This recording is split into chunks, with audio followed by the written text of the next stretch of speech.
ఇక BJP MLA Rakesh Reddy ఆసక్తికర వ్యాఖ్యలు చేశారు. బీజేఎల్పీలో మీడియాతో చిట్చాట్ నిర్వహించిన ఆయన తాను ఏదో ఒక రోజు తప్పకుండా హోంమంత్రి అవుతానన్నారు. తాను రాజకీయాలకు అన్ఫిట్ అని, అయితే రాజకీయం అలవరుచుకోవడానికి ప్రయత్నిస్తున్నట్టు తెలిపారు. వచ్చే ఎన్నికల్లో తనకు టికెట్ వద్దని చెప్తానన్నారు. అలాగే కవిత విషయంలో చట్టం తన పని తాను చేసుకుపోతుందన్నారు. అయితే తాను మాత్రం కవిత జైలు నుంచి బయటకు రావాలని కోరుకుంటున్నట్టు తెలిపారు.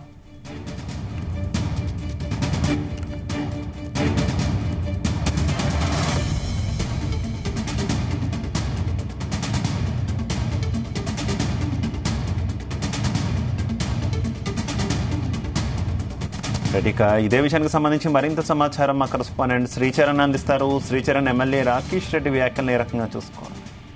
శివ, బీజేపీ ఎల్పీలో ఎమ్మెల్యే రాకేష్ రెడ్డి చిట్చాట్ చేశారు. ఆఫ్ ద రికార్డ్ కీలక వ్యాఖ్యలు చేశారు. ఆయన కాంగ్రెస్ కు మంత్రసాన్ని పని కూడా సరిగా చేత కావడం లేదంటూ కూడా ఆయన సంచలన వ్యాఖ్యలు చేశారు. అందుకే తల్లిని చంపి బిడ్డను ఇచ్చామంటూ పదే పదే చెబుతున్నారు. వాజ్పేయి టైంలో మేము కూడా 3 కాన్పులు అంటే 3 రాష్ట్రాల ఏర్పాటు విజయవంతంగా చేశాము. పార్టీ ఫిరాయింపులకు వ్యక్తిగతంగా నేను వ్యతిరేకమంటూ కూడా పరోక్షంగా కాంగ్రెస్ పార్టీని ఉద్దేశించి ఆయన కీలక వ్యాఖ్యలు చేశారు.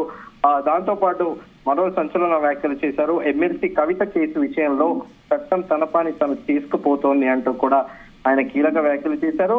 కానీ at the same time Nizamabad ఆడబిడ్డగా కవిత జైలు నుంచి బయటికి రావాలని కూడా తాను కోరుకుంటున్నట్టు కూడా ఎమ్మెల్యే రాకేష్ రెడ్డి కీలక వ్యాఖ్యలు చేశారు. నేను పార్టీ ఫిరాయింపులకు పూర్తిగా వ్యతిరేకం అంటూ కూడా ఆయన పరోక్షంగా మరోసారి కూడా కాంగ్రెస్ పార్టీని ఉద్దేశిస్తూ కూడా కీలక వ్యాఖ్యలు చేశారు. రాజకీయ వ్యభిచారిలే పార్టీలు మారుతారంటూ కూడా మరో బాంబు పేల్చారు ఆయనే. దాంతో పాటు నాకు రాజకీయాల మీద అంత ఆసక్తి లేదు అంటూ కూడా ఆయన ఒక రకంగా ఫిలాసఫీ కూడా మాట్లాడారు. పార్టీ కోసం పనిచేసే బీజేపీని అధికారంలో తీసుకొస్తాను, అలాగే తెలంగాణకు రాబోయే బీజేపీ ప్రభుత్వంలో హోంమంత్రి కావడమే తన లక్ష్యం అంటూ కూడా ఆయన కీలక వ్యాఖ్యలు చేశారు.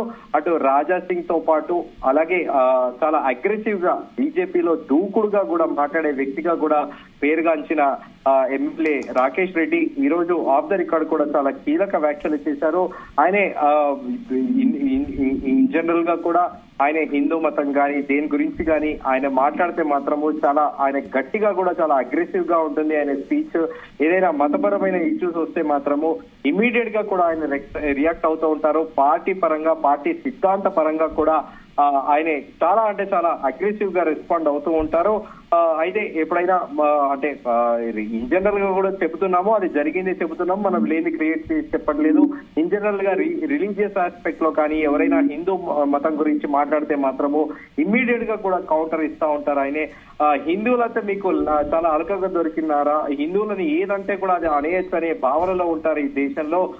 హిందువుల కోసం కొట్లాడేటందుకు మేము ఉన్నామంటూ కూడా ఆయన పలుమార్లు కూడా సంచలన వ్యాఖ్యలు చేశారు. ఇంకా ఎంఐఎం పైన కూడా పలుమార్లు కూడా ఆయన చాలా కీలక వ్యాఖ్యలు చేశారు.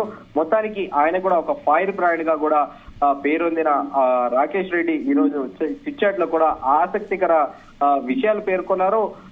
కాంగ్రెస్ కు అంటే లోకల్ ఫోక్ లాంగ్వేజ్ అయితే శ్రీచరణ్ ఒక పక్క తాను రాజకీయాలకు అన్ఫిట్, రాజకీయాలు నేర్చుకుంటున్నాను అని చెప్తూ మరోవైపు ఎప్పటికైనా ఖచ్చితంగా హోంమంత్రి చెప్పడాన్ని ఏ రకంగా చూసుకోవాలి?